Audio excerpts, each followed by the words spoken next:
Pessoal, só uma dica. Você que está me acompanhando, está aqui, acredita na minha palavra, mas só para garantir que você não vai errar, confie muito mais no que diz lá o artigo 22, inciso 1. Se eu trouxe a memória não ajudou tanto aqui na gravação, eu errei alguma coisa aqui do capacete PM, se eu falei alguma coisa errada aí do transporte, do trânsito, voltem lá, leiam na Constituição, porque se eu estou destacando aqui para vocês é porque eu já vi questões cobrando a literalidade dessas normas. Então, não vão pela minha interpretação, não. Se está aqui como cuidado e destaque, leiam esses e tenham particular cuidado para, de verdade, memorizar. Então, são daqueles tipos de artigos que vale a pena, antes de você viajar lá para fazer a prova, uma semana antes, 10 dias antes, abre a Constituição, lê ela de novo para refrescar, ficar tudo consolidado ali na sua memória, não ter perigo de você errar lá na frente, tá bom? Então vamos lá. Dentro da repartição de competência tem coisas que são específicas, seja administrativa, seja legislativa, tá bom? Então, compete privativamente à União legislar sobre, professor. Compete exclusivamente à União. Então, tenham cuidado com essas palavras para você não confundir. Então, vamos dar uma olhada na Constituição? Então, vamos aqui, pessoal. Artigo 21. Compete à União. É uma competência executiva. Artigo 22. Compete privativamente à União legislar sobre. Artigo 23, pessoal. Aí a gente sai daquelas competências de fato específicas. E aí, artigo 23, para não errar com vossas excelências, é competência comum da União, dos Estados, do Distrito Federal e dos municípios. Artigo 24. Compete à União e aos Estados e ao Distrito Federal legislar sobre. Não tem municípios no 24, mas nós temos uma competência aqui, pessoal, que é concorrente, tá bom? Compete à União, aos Estados, ao Distrito Federal legislar concorrentemente sobre. Tenham cuidado com essas nomenclaturas. Então, repartição horizontal de competências. Por que horizontal de competências, professor? Porque não existe uma hierarquia sobre elas, entre essas competências atribuídas à União, Estados, DF e municípios. Quando houver um conflito de leis entre eles, se haverá o exame. Então, vamos supor, olha, o artigo 25, parágrafo 2º, vai dizer que compete aos estados organizar a distribuição local de gás canalizado, certo? Então vamos lá, que o município do Crato decide criar uma lei sobre a venda de gás canalizado. Aí a gente vai analisar, vai valer quem? A do Estado ou a do Crato? Aí a gente propõe hierarquia? Não, a gente vai olhar, olha, não pode o município legislar sobre isso, é da competência do Estado, exclui a do município porque é inconstitucional. Diferente, pessoal, daqui a pouco a gente vai ver a legislação, tanto a competência comum quanto principalmente na legislativa a competência concorrente. Então vamos lá, compete à União, os Estados, o Distrito Federal legislar concorrentemente sobre o inciso 6, meio ambiente. Aí a gente coloca ali uma lei do município. Aí diz o seguinte, na lei federal fala que são APPs tudo que tiver um declive igual ou superior a 45 graus. Aí vem o município e diz que é o que é igual ou superior a 60 graus. Ou seja, 45 eu tenho ali pelo menos 45 graus de proteção. 60 para frente eu só tenho 30 graus de proteção, professor. É menos protetivo. Quem é que vai valer já que todos podem legislar sobre isso? Vai valer ao da União, porque esta tem uma certa hierarquia. Ah, professor, você não já disse que não tem hierarquia? Sim, pessoal. Mas se compete à União criar normas gerais sobre o tema, o município, nessas regras de boa convivência, não pode ferir aquela norma da União. Ou podia ser do Estado também. Então, entendam, quando a gente fala da repartição de competências por campos específicos, não existe hierarquia. Se um outro ente federativo agiu sobre aquele assunto, ele não poderia ter agido, o seu ato é nulo.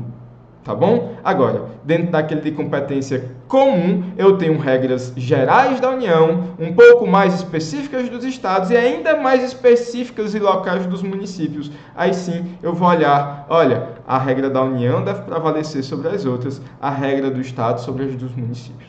Tá bom? Para frente. Além do mais, pessoal, quando houver um conflito de leis diferentes, então eu já falei aqui para vocês, poderes enumerados. Então, olha lá, o que é da União, 21 e 22. O que é dos municípios, 30. O que é dos estados, fica ali no artigo 25. Ah, professor, e o DF? O DF junta tudo que é de estado com tudo que é de município. Possibilidade de delegação. Nas federações, os entes que detêm a maior parte das competências, e seja essas competências em número ou importância, poderá delegar aos demais entes federativos a escolha sobre aquilo quando ele tiver outras coisas mais importantes para fazer ou mais urgentes, por assim falar. O Brasil, pessoal, tem um federalismo centralizado ou centrípeto, atribuindo a maior parte das competências para a União. Então, a União, por exemplo, se a gente olhar o artigo 22, o parágrafo único vai dizer que, por lei complementar, a União poderá transferir aquela competência de legislar para os estados, ou pelo menos parte dessa competência. Então, com alguns requisitos, como eu já falei para vocês, o 22, parágrafo único. Requisitos formais, porque apenas a lei complementar, então não é qualquer lei, apesar de não haver hierarquia entre lei complementar e lei ordinária, mas é uma forma específica, e limites aos Estados-membros e implicitamente ao Distrito Federal, porque tem as competências dos estados, então a União não pode delegar para os municípios, e 3. Materiais sobre questões específicas daqueles assuntos. Entendam também que existe uma outra nuance de que a União não pode delegar para o estado do Ceará, ele vai delegar aos estados que formam essa federação.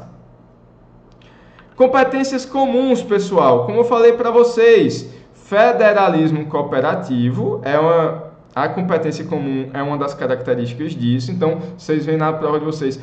O que é um federalismo cooperativo? Federalismo cooperativo é aquele que traz determinadas competências que podem ser exercidas por qualquer um dos entes.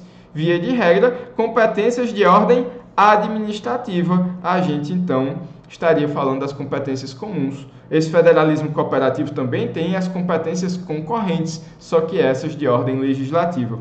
A competência comum, então, são atribuídas a todos os entes federativos, sem exceção, como está positivado no artigo 23 da nossa Constituição brasileira, tá bom? Então, essa característica aqui de atribuídos a todos, sem exceção, é uma característica da nossa Constituição de 88. Repartição das competências concorrentes, professor William. Então, agora nós estamos falando das competências legislativas. Lá no artigo 24 da nossa Constituição, nós vemos, então, que essa competência concorrente ela é reservada à União, Estados e Distrito Federal.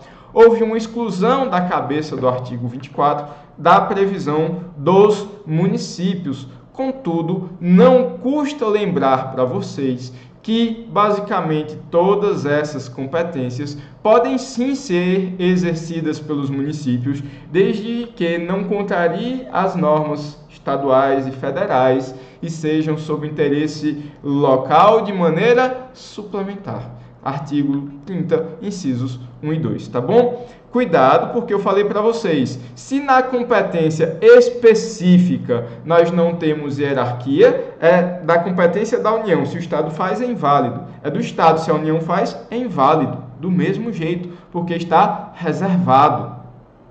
Em município e vice-versa, todas as combinações que vocês possam fazer aí. Já na competência concorrente, não. A repartição é sim vertical. Então, nós temos a União, os estados, o Distrito Federal, porque junta aqui competência de estado e município, e os municípios com a capacidade de agir. Mas se a norma municipal ofender a da União ou a do estado, então nós temos uma não aplicação daquela norma municipal. Tá bom? Então, de fato, nesses casos haverá hierarquia. Então, existe uma repartição vertical de competências não cumulativas, cabendo à União editar normas gerais, que serão suplementadas pelos estados e pelo Distrito Federal, e como eu já adiantei para vocês, também pelos municípios, que deverão observar normas gerais. Cuidado, porque aqui a gente não está mais falando daquela cooperação, não, perdão, a gente já não está falando mais na repartição horizontal de competências, mas de fato na aplicação da predominância dos interesses. Então, a União vai editar normas gerais, diretrizes essenciais. Cuidado, pessoal, porque os estados têm uma competência suplementar que, segundo a nossa própria Constituição, ela chama de complementar, aquelas do artigo 24, parágrafo 2º, e de supletiva, aquelas que são decorrentes da inércia. Aí já não se fala mais ali, de fato, em competência supletiva, salvo engano, é uma nuance doutrinária, assim chamada, a supletividade, gerando então uma competência plena. E onde está isso, professor? Artigo 24, parágrafo 3º. Naquelas situações em que a União não editou as normas gerais, os municípios poderão ter competência plena, e é a própria Constituição que está dizendo. Só o nomezinho ali, supletivo, é que é uma construção doutrinária, tá bom? Cuidado! Porque, pessoal, em caso da edição da norma geral pela União, o artigo 24, também, parágrafo 3º, vai dizer que não se fala em revogação da lei do Estado que veio antes, enquanto o Estado tinha, pelo parágrafo 2º, a possibilidade de competência plena, tá bom? Que só poderá ser feita por ato normativo de densidade idêntico. E aí, professor, o que vai acontecer? A lei estadual terá sua eficácia suspensa, como assim determina o próprio parágrafo 4º do artigo também 24 constitucional.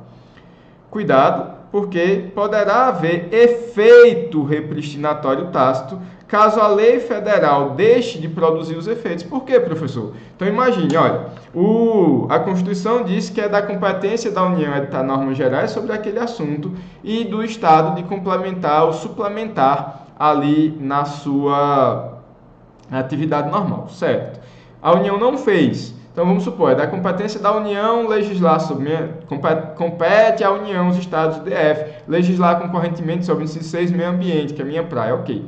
Então, vamos supor que não tem uma lei geral sobre licenciamento no Brasil. Até existe uma resolução do CONAMA, salvo engano, a 237. Mas não existe uma lei federal. Então, vamos supor que o Estado do Ceará cria uma lei sobre licenciamento no Brasil. Pronto, licenciamento, está regulamentado, inclusive criando regras gerais para o Estado do Ceará.